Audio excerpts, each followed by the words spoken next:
Assalamualaikum warahmatullahi wabarakatuh. Perkenalkan, nama saya Feni Fiamuldani dari Fakultas Pendidikan Anak Usia Dini. Topik yang akan kita bahas hari ini adalah topik tentang kekerasan kepada anak.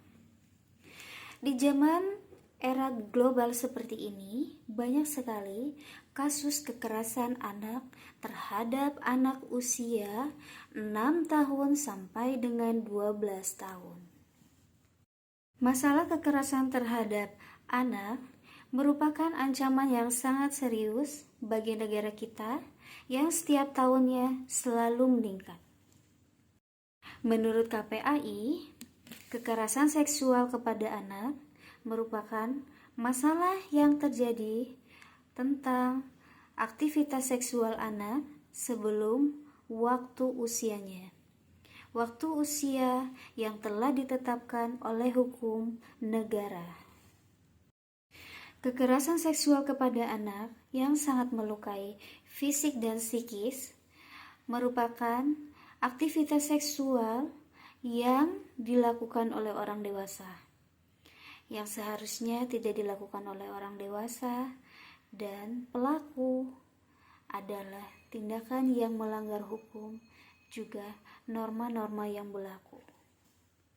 Dari banyaknya kasus yang terjadi, banyaknya pelaku-pelaku orang dewasa yang melakukan tindak kekerasan seksual kepada anak, di mana anak di usia yang belum mengetahui aktivitas yang dilakukan oleh orang tersebut merupakan tindakan yang tidak diketahui oleh anak.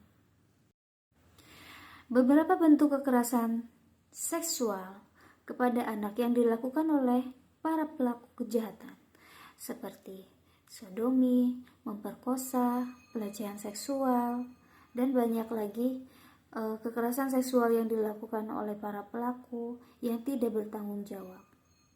Umumnya, kekerasan seksual yang terjadi dilakukan oleh orang terdekat seperti guru, saudara, tetangga, bahkan ada kasus orang tua mencabuli anaknya sendiri.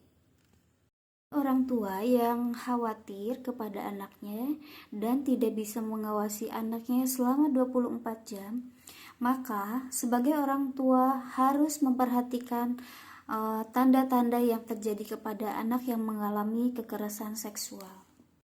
Sebagai orang tua harus memahami tanda-tanda anak yang mengalami kekerasan seksual.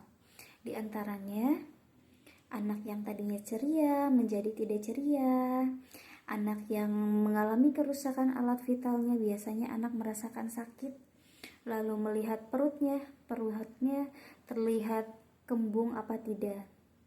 Lalu anak yang tadinya berprestasi di sekolah menjadi tidak berprestasi, anak yang sering ngompol, nafsu makannya berkurang, lalu anaknya sering murung dan sering menangis. Itu adalah tanda-tanda anak yang mengalami kekerasan seksual. Untuk itu, kita sebagai orang tua harus menginformasikan pencegahan terhadap anak tentang kekerasan seksual. Di antaranya, orang tua harus menginformasikan tentang edukasi seksual dan bahayanya seksual sejak dini. Lalu, orang tua juga diwajibkan mengantarkan dan menjemput anak di sekolah.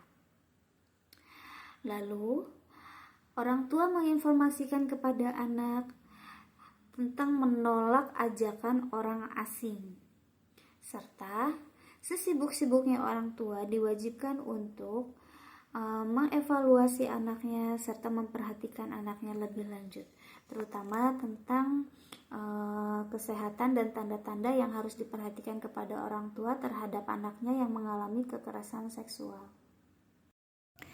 Pemerintah telah berupaya untuk melindungi anak dari kekerasan seksual, yaitu dengan adanya Pasal 35 tahun 2014 dan adanya Pasal 17 tahun 2002. di mana undang-undang tersebut adalah untuk melindungi anak-anak yang mengalami kekerasan seksual. Banyaknya kekerasan seksual terhadap anak dimanapun dan kapanpun, semoga itu menjadi pembelajaran bagi kita sebagai orang tua untuk bisa lebih melindungi anak-anak kita dari kekerasan seksual.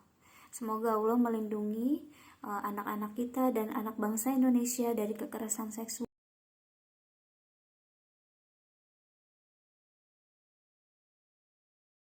Banyaknya kekerasan seksual terhadap anak dimanapun dan kapanpun, semoga itu menjadi pembelajaran bagi kita sebagai orang tua untuk bisa lebih melindungi anak-anak kita dari kekerasan seksual.